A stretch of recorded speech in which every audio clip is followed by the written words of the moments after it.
बेटा next type का जो हम लोग कॉन्जुगेशन पढ़ने जा रहे हैं, पीछे बहुत सारे टाइप पढ़ चुके हैं। नेक्स्ट टाइप होगा नंबर 8 पे, वो होता है conjugation between field p orbital and empty d orbital, जिसको हम शॉर्ट फॉर्म में ये भी कह सकते हैं कि d ऑर्बिटल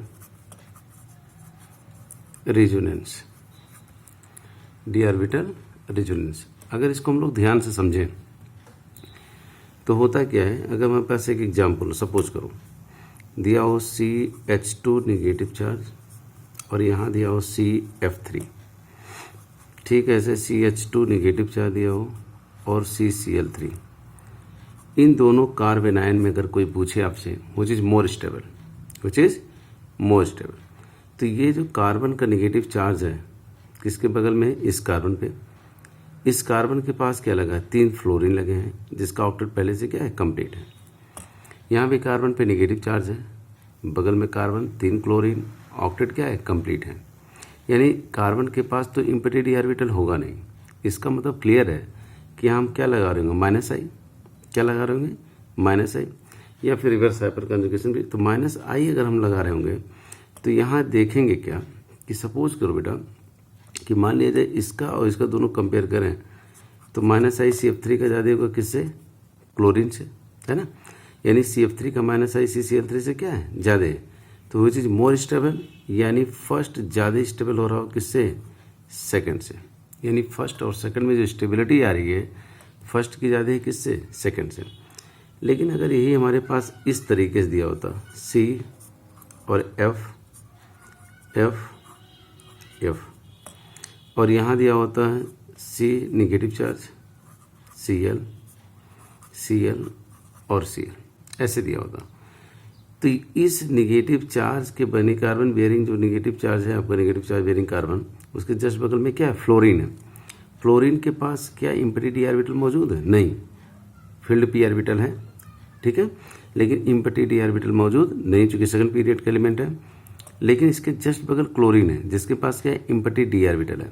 अगर एम्प्टी d ऑर्बिटल है इसके पास, तो ये निगेटिव चार्ज इसके एम्प्टी d ऑर्बिटल में डिलोकलाइज हो सकता है। अगर हम देखें तो इस तरीके का कुछ स्ट्रक्चर क्या होगा, बनेगा, ठीक है। यानी कि यहाँ अगर हम बात करें तो यहाँ रेजोनेंस है, कैसा रेजोनेंस है, d ऑर्बिटल रेजोनेंस है। और d ऑर्बिटल अगर रेजोनेंस है तो इसका मतलब नेगेटिव चार्ज कार्बन से कहाँ जा रहा है, क्लोरीन पे। इस तरीके से क्या हो रहा है, डिलोकलाइज हो रहा है, क्या हो रहा है, डिलोकलाइज।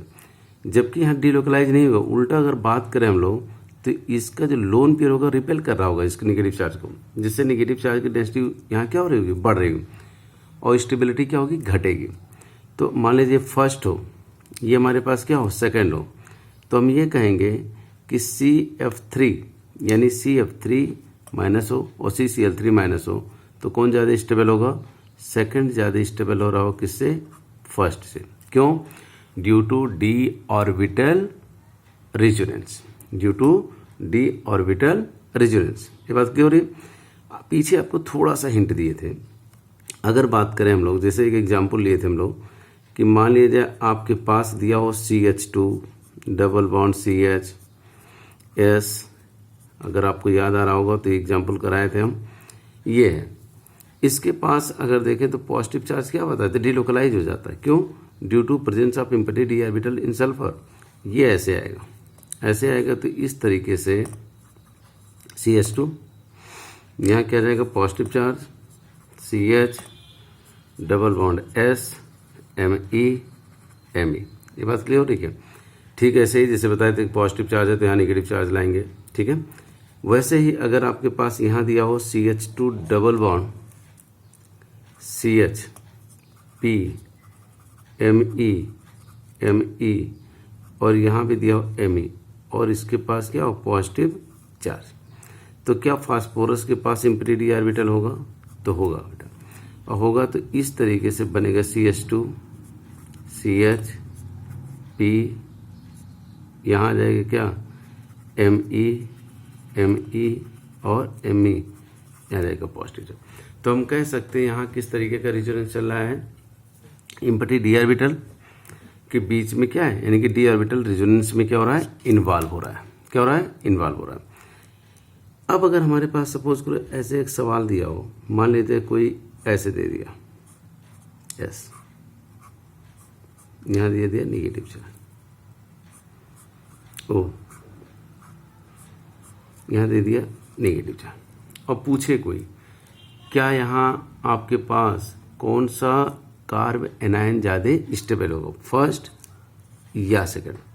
तो सल्फर के यहाँ थर्ड पीरियड एलिमेंट है, यानी कि इसके पास सिंपैथी डी ऑर्बिटल होगा, जबकि ऑक्सीजन के पास सिंपैथी डी ऑर्बिटल मौजूद नहीं है। ऊपर से यहाँ अगर देखें तो लोन पेयर क्या हो रहा होगा, रिपल्सन हो रहा होगा। क्या हो रहा होगा, रिपल्सन। सल्फर में क्या होगा, ये डीलोकलाइज हो सकता है। अगर डीलोकलाइज होगा तो ये जो नेगेटिव चार्ज होगा कहाँ जाएगा, सल्फर पे आएगा। अगर सल्फर पे आएगा और नेगेटिव चार्ज डीलोकलाइज हो रहा है तो इसका मतलब इसमें डी ऑर्बिटल क्या हो रहा है, रेजोनेंस, और डी ऑर्बिटल रेजोनेंस से इसकी स्टेबिलिटी क्या होगी, बढ़ेगी। तो फर्स्ट और सेकंड में कौन ज़्यादा स्टेबल होगा, यानी फर्स्ट ज़्यादा स्टेबल हो रहा हो किससे, सेकंड से। ठीक है। अब बात आती है, सपोज करो हमारे पास कभी ऐसे सवाल आ जाते हैं, मान लीजिए कोई ऐसे एक सवाल दिया, Cl ये दे दिया। अब कह दिया कि क्या यहाँ एम्प्टी डी ऑर्बिटल, यानी कि आपके पास डी ऑर्बिटल रेजोनेंस मौजूद है। तो डी ऑर्बिटल रेजोनेंस इसमें मौजूद है कि नहीं, ये कैसे पता करेंगे, क्योंकि बेटा देखो क्लोरीन के पास तो एम्प्टी डी ऑर्बिटल है, इसमें कोई डाउट नहीं है, लेकिन क्लोरीन यहाँ इलेक्ट्रॉन रिच भी है। क्या है, इलेक्ट्रॉन रिच है। कैसे रिच है, 3 लोन पेयर मौजूद है, क्या है, पाई बॉन्ड है। तो इसका जो इलेक्ट्रॉन का फ्लो होगा लोन पेयर टू किधर आएगा, पाई बॉन्ड की तरफ आएगा। इसका मतलब इसका पाई इलेक्ट्रॉन जो कार्बन कार्बन के बीच में है, ये क्लोरीन के एम्प्टी डी ऑर्बिटल में जाना नहीं चाहेगा। तो यहाँ सिंपल कौन सा कॉन्जुगेशन हो रहा होगा, lone pair pi bond conjugation. ये बात क्लियर हो रही है। लेकिन सपोज करो आपके पास एक सवाल ऐसे बना दिया, मान लीजिए ऐसे दिया हो, O- दे दिया और यहाँ दे दिया Cl। क्या दे दिया, Cl।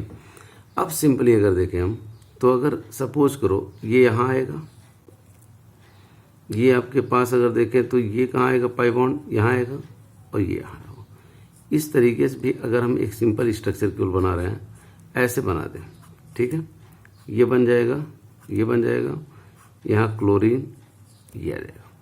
क्या ये नेगेटिव चार्ज इस क्लोरीन के एम्प्टी डी ऑर्बिटल में भी डीलोकलाइज, इधर भी जा सकता है, कॉन्जुगेशन है, लेकिन नेगेटिव चार्ज इसके एम्प्टी डी ऑर्बिटल में भी डीलोकलाइज हो सकता है। तो हम कहेंगे इस केस में अगर देखें तो डी ऑर्बिटल रेजोनेंस क्या है, मौजूद है। इस केस में नहीं, लेकिन इस केस में डी ऑर्बिटल। लेकिन अगर कोई इलेक्ट्रॉन रिपेलिंग ग्रुप लग जाए यहाँ, जिससे कि यहाँ आराम से इलेक्ट्रॉन पहुंच सकता है, इलेक्ट्रॉन डेंसिटी बढ़ सकती है, तो कहीं ना कहीं ये भी शो कर सकता था डी ऑर्बिटल रेजोनेंस। ये बात क्लियर है। जैसे अगर हमारे पास सपोज करो ये दिया हो एक केस, मान लीजिए ऐसे दिया गया, ये यहाँ negative charge,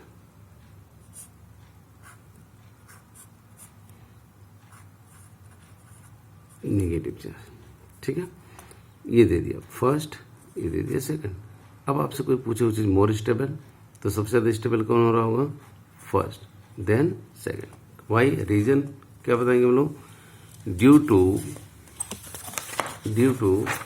D orbital resonance, due to D orbital resonance. या फिर ऐसे एक सवाल बना दिया कोई, मान लीजिए ऐसे दिया गया आपके पास,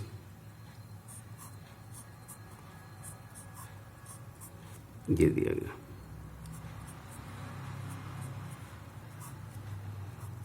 NS3 positive charge, negative charge, ठीक है। ऐसे एक एग्जाम्पल ये बना दिया गया ऐसे,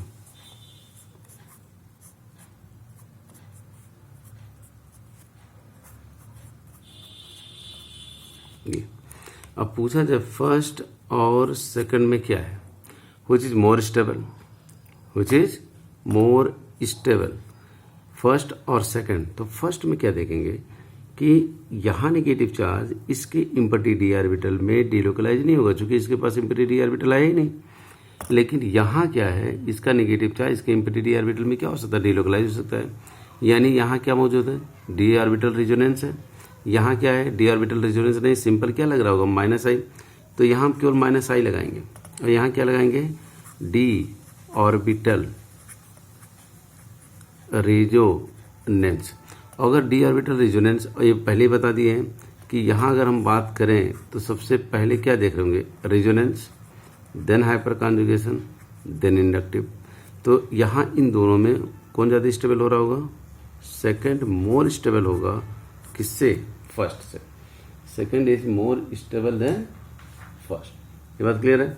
सिमिलरली अगर दिया हो, मान लिया जाए आपके पास ऐसे एक सवाल बनाया गया, ठीक है, और यहाँ दिया हो इस तरीके से, मान लिया जाए आपके पास सल्फर दे दिया नेगेटिव चार्ज, ठीक है, यहाँ दे दिया आपके पास ऑक्सीजन और दे दिया नेगेटिव चार्ज, यहाँ दे दिया ऐसे ही आपके पास, मान लिया जाए यहाँ दिया हो ये नेगेटिव चार्ज, यहाँ दिया हो आपके पास ओ नेगेटिव चार्ज, और यहाँ दिया हो एक ऐसे सवाल इस तरीके से, और यहाँ 1 2 3 इस तरीके से दिया।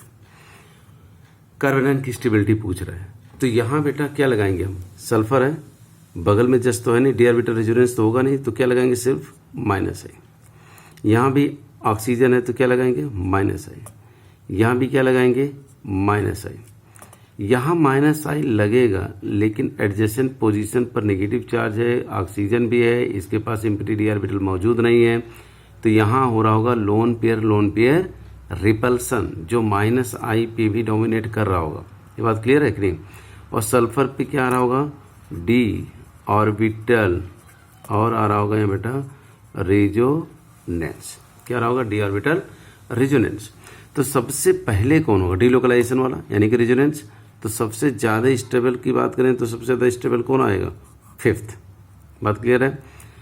अब सल्फर, ऑक्सीजन, ऑक्सीजन और ऑक्सीजन, ऑक्सीजन और इस नेगेटिव चार्ज के बीच में क्या हो, रिपल्सन हो रहा होगा, और रिपल्सन से चार्ज डेंसिटी यहाँ बढ़ेगी, स्टेबिलिटी क्या होगी, बिल्कुल कम, यानी कि घट जाएगी। ठीक है, तो इसको तो सबसे पीछे में रखेंगे, नो डाउट। बात है इन दोनों में, सल्फर है, oxygen, oxygen, oxygen more electronegative than sulphur, इसका मतलब इसका माइनस आई ज़्यादा होगा सल्फर से, लेकिन ऑक्सीजन ज़्यादा पास है यहाँ, ये वाला oxygen in compare to this.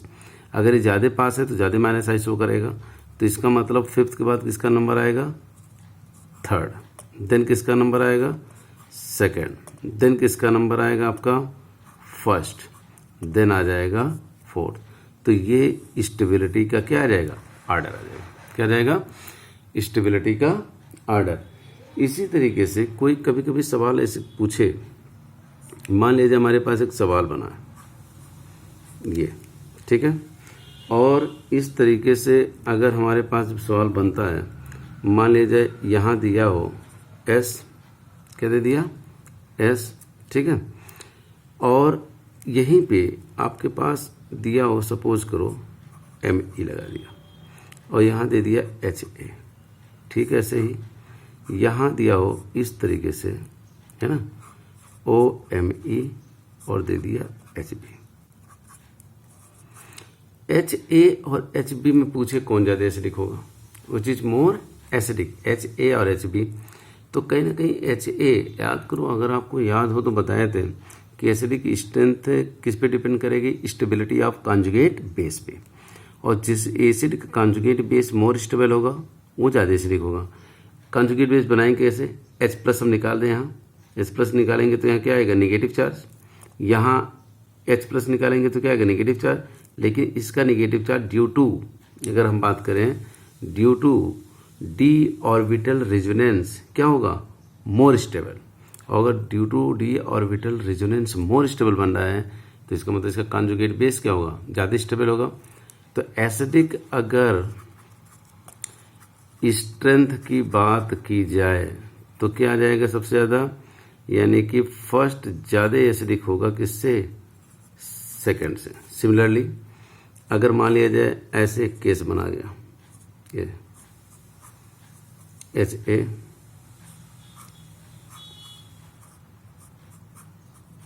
HB, और इन दोनों पूछ लिया जाए which is more acidic, negative charge आएगा, डी ऑर्बिटल रेजोनेंस हो रहा होगा, यहाँ निगेटिव चार्ज आएगा, रिपल्सन हो रहा होगा लोन पेयर और निगेटिव चार्ज के बीच में। तो फर्स्ट का कॉन्जुगेट बेस क्या होगा, मोर स्टेबल, इसलिए फर्स्ट ज़्यादा एसिडिक हो रहा हो किससे, सेकंड से।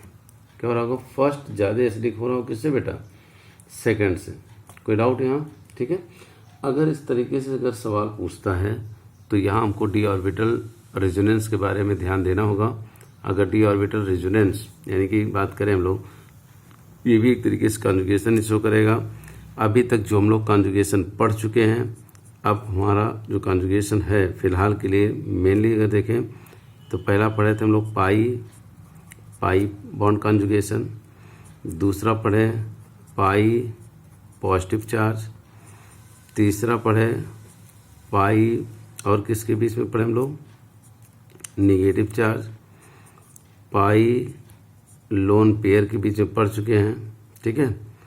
पाई और अनपेयर्ड के बीच में पढ़ चुके हैं। और अगर देखें हम लोग तो ये भी पढ़ चुके हैं कि पाई और किसके बीच में पढ़े थे, vacant P orbital, vacant P orbital having no charge, ठीक है।